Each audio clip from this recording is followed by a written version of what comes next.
Please, take me to the hospital. It's your own fault for being weak. Just rest and you'll get better. I had a high fever of 40 degrees, so I pleaded with my husband to take me to the hospital, but he ignored me and went to work. Being in my final month of pregnancy, I was worried about the baby, so I called a taxi and somehow managed to get to the hospital. As soon as I arrived, I lost consciousness. When I woke up, the doctor told me, If you had been any later, the baby would have been in danger. I was furious that my husband had left me. However, what happened next revealed an unexpected truth about my husband's actions.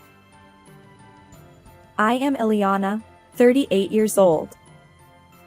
I married my husband, Santiago, 7 years ago. We had been longing for a child, but it was a difficult journey as we struggled with infertility. We started fertility treatments, but the high medical costs put a strain on our relationship.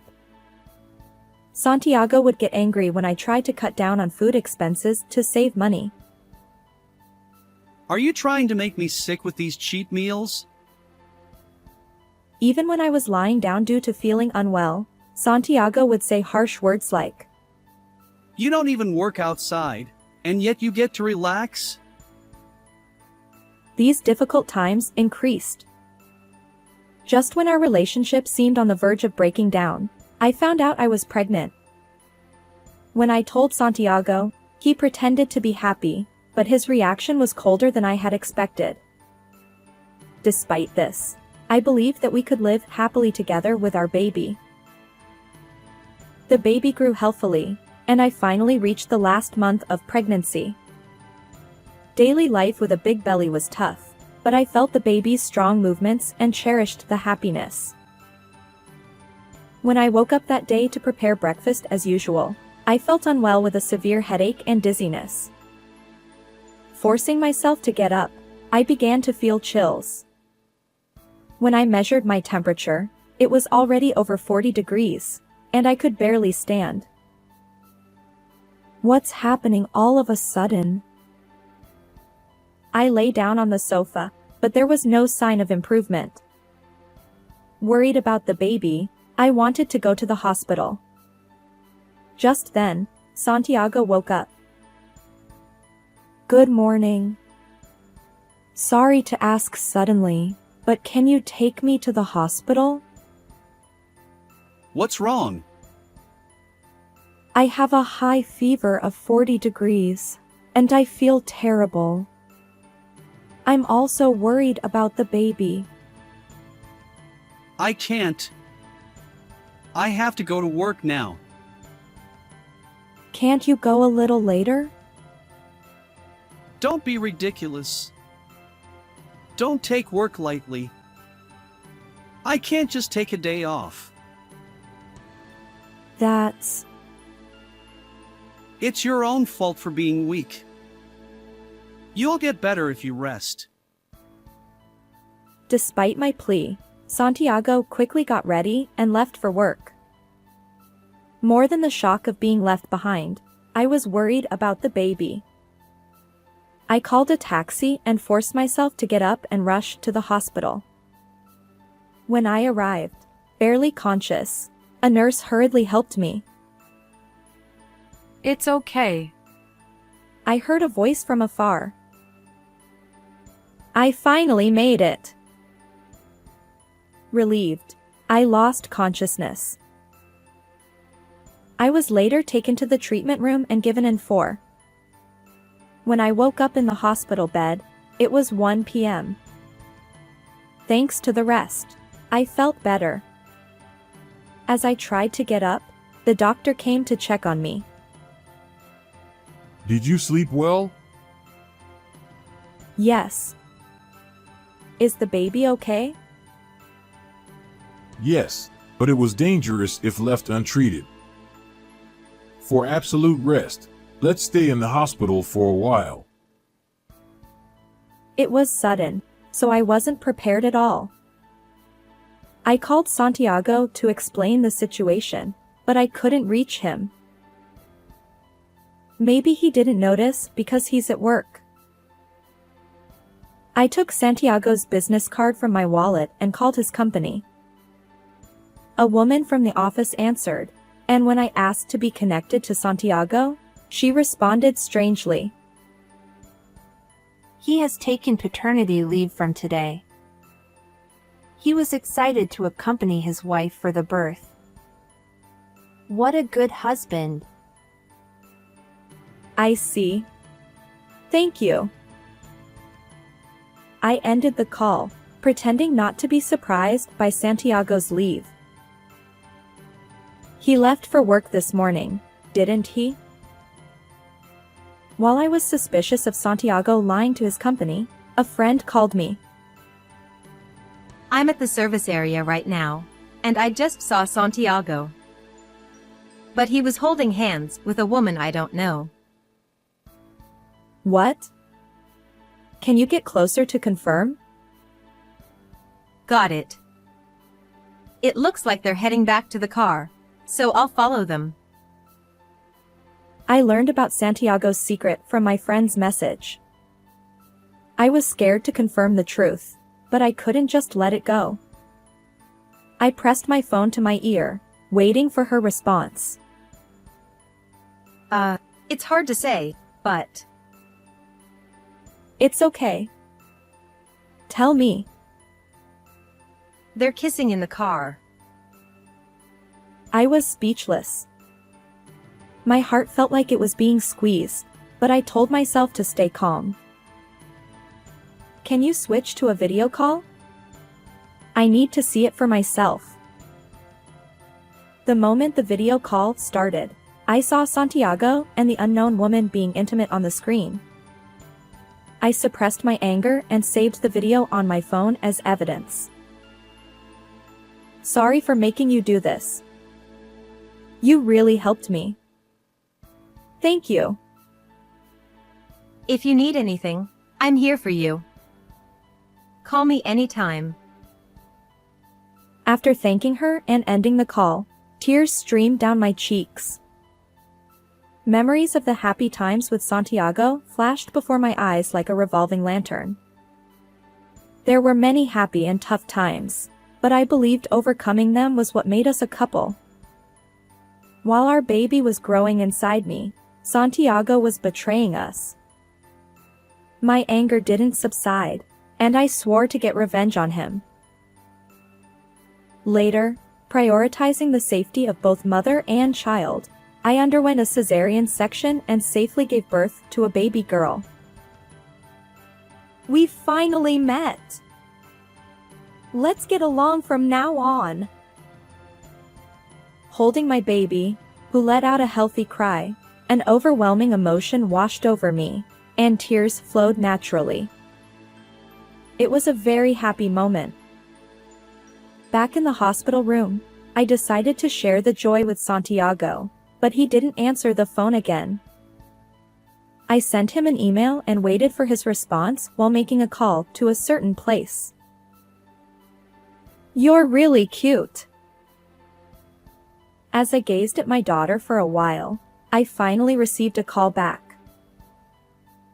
Did something happen? Didn't you notice I called you several times? I was at work, so of course not. Sorry to bother you when you're busy. I was calling to report that the baby was born. Can you come to the hospital now? The baby was born? But I'm sorry, I have work, I can't leave right now. Didn't you say you need to submit the birth certificate to the company to get the congratulatory money? Oh, right. So please come. You want to see your daughter's face, don't you? Got it. It'll take a bit of time, is that okay? It's fine. I'll be waiting. I hung up the phone and waited for Santiago to arrive. It was about 2 hours later when he arrived at the hospital room. Sorry. I'm late. Huh? Everyone's already here? How does it look when the father of the daughter is the last to arrive? I had to adjust my work schedule. I'm sorry. It's been a while, everyone. Yes. While Santiago was out of contact, I had informed both my parents and in-laws about the birth. They all rushed to the hospital and met our daughter. Of course, I didn't call them just to introduce our daughter. Can I hold her too? No. Everyone was confused by this word, and just as my mother was about to ask why, my words froze the room. I won't let Santiago, the cheating scumbag, hold my daughter. Hey! What are you talking about? Don't think you can get away with it just because you think I don't know. You weren't even working today. What? How do you know that? You took a week off for paternity leave. You lied to me about working and planned to go on a trip with another woman, didn't you? Stop joking around in a place like this. Then what is this? I took out my phone and showed Santiago a video of him kissing an unknown woman. His eyes widened, and he was clearly shaken. I handed the phone to my mother, who was speechless. My father and in-laws looked at the phone screen in turn and fell silent. Then everyone stared sharply at Santiago. Are you still going to say this is different? Shut up! Filming without permission is a crime. Say whatever you want. You did something terrible while I was pregnant. If I had been late to the hospital that day, the baby could have been in danger. You kept nagging about the baby. I even accompanied you for the treatments.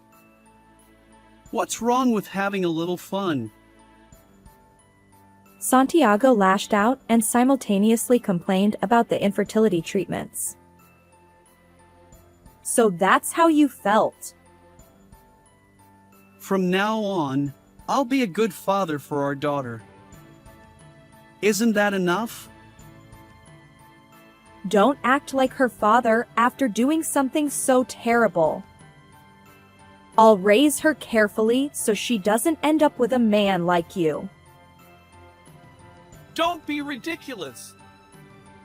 She's my child too. I won't let her call a cheater like you her father. Let's get a divorce. Stop joking. Everyone makes a mistake once. At this point, my mother-in-law, who had been silent, spoke up. Santiago, enough is enough. I didn't raise you to be such a careless child. Even you, Mom? Please, be on my side. It's so disgraceful. Not even apologizing to Eliana, you worthless son. I know I'm wrong. Please, don't be so angry. Shut up.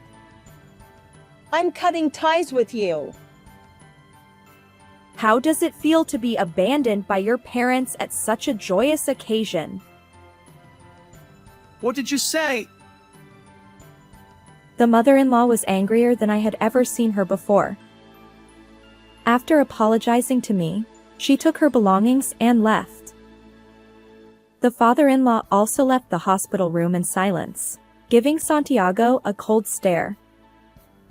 Realizing that his mother's words were serious, Santiago hung his head. I will file for divorce and demand alimony and child support in a lump sum. Be prepared. I'll change. Please, give me another chance. Ignoring Santiago's pleas, I forcibly pushed him out of the hospital room. At that moment, I felt all the strength leave my body. As I let out a deep sigh, my mother patted my back. I felt a great sense of relief, realizing that a mother is always a great presence. At the same time, I felt a strong sense of duty to protect my daughter. 1 month later, the divorce was finalized with $70,000 in child support and $20,000 in alimony. As predicted, the child support was settled in a lump sum. Since the apartment was purchased by me before the marriage, Santiago had to leave. Having lost his home, Santiago tried to stay at his mistress's place, but when she found out he had a wife and child, they had a huge fight, and she dumped him. He was a despicable man who lied about being single and toyed with her. Disowned by his family, he had nowhere to go and was living day-to-day in cheap hotels. Moreover, it was discovered that he took paternity leave under the pretense of attending his wife's childbirth, only to go on a trip with his mistress, which led to his career being ruined and being completely ignored by female colleagues. He can't easily quit his job because of the alimony and child support payments, and it seems he's having a tough time, but I feel no sympathy for him. I am living peacefully with my daughter. Every day, I am filled with emotion as I watch her grow little by little. I received multiple apologies from my in-laws regarding the incident.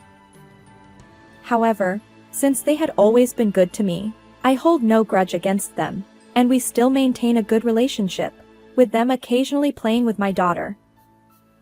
Despite everything that happened, I am happy. How did you like this story? Please subscribe to the channel. See you in the next video.